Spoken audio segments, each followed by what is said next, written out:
We all know what this is, YouTube, right? Well, so that Buick Lucerin that I did a video on, follow along this diagnostic with all the shit that was wrong on the surface.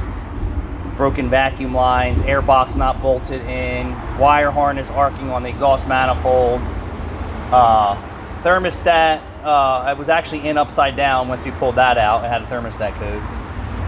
Bleeder screw busted off. So after we get all that stuff fixed, the motor mounts fixed, and we actually had to wait a day to get parts. This is becoming even more of a nightmare here. We fix all the broken and bad stuff that we can find on the diagnostic on the surface, right? Except for the EVAP problems, because he didn't want to go that far. I said, well, it's probably not going to make your car stall. So I pull this out because we're having all kinds of wacky issues going on. And you all know what this is, right? You know what's missing? Thermal paste. Thermal paste. It is required to have thermal paste on ignition modules. Required. How would any technician ever know that was not done properly? Looks like that was worked on that car was done improperly. And I still don't know if I got it 100% fixed. Dylan's out there test driving it now. Hold on, it gets better. So the Dodge Charger that we put aftermarket pumps in had fuel gauge issues. We put dealer fuel pumps. I know they're not dealer fuel pumps. I'm gonna see if the car's still unlocked.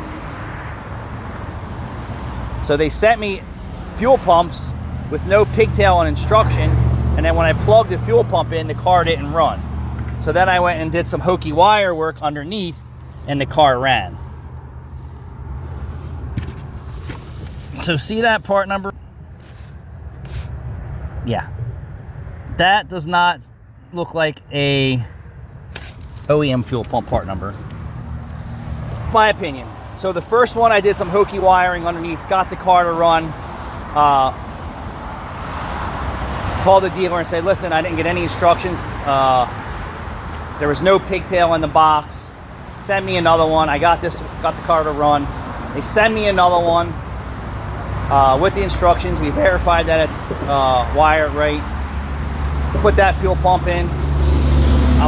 It has an intermittent stalling problem now. So I put a test light back on the power wire, and I'm listening to the fuel pump, and it's buzzing, buzzing, buzzing, and then I'm watching the voltage spike up and down, and I'm like, it's buzzing, and it's you know, it's got a hum to it. And then you hear it chunking, clonk, clonk, clonk, clonk, clonk, clonk, clonk, clonk, and then you see the voltage start going, and then the pump just stops, and you can see it still has 12 volts to it. So now I'm on to doing this again. And I second guessed myself. I'm like, there's no way. But yes, there is a way. Is it possible? Absolutely. Well, let's move on to this. Jeep Compass should be a fairly cut and dry job. It's been here since this morning, right? The parts house sends me outer tie rods that are completely wrong twice. Finally, the third part house, we get the right outer tie rod ends. Third parts house. Open the strut boxes, completely wrong strut. Call them up, they can't get the right struts for it now. We have to wait a day to get the right struts, and they want to charge me more money. Now you see why people don't want to do this anymore? The crap, the garbage. And it's very frustrating. And I just want to fix people's cars and get them in and out. I'm racking my brains on a couple of these jobs, but I guess it's part of the job. It's not part of the job. You should order a part, put it on the car. It should work. It should fit. You call your parts house. You say, this is what I need. Here's the VIN number, blah, blah, blah, blah. And you should receive the right parts every time. Not 50% of the time. Not 90% of the time. 100% of the time. Thanks for watching. I really appreciate the support.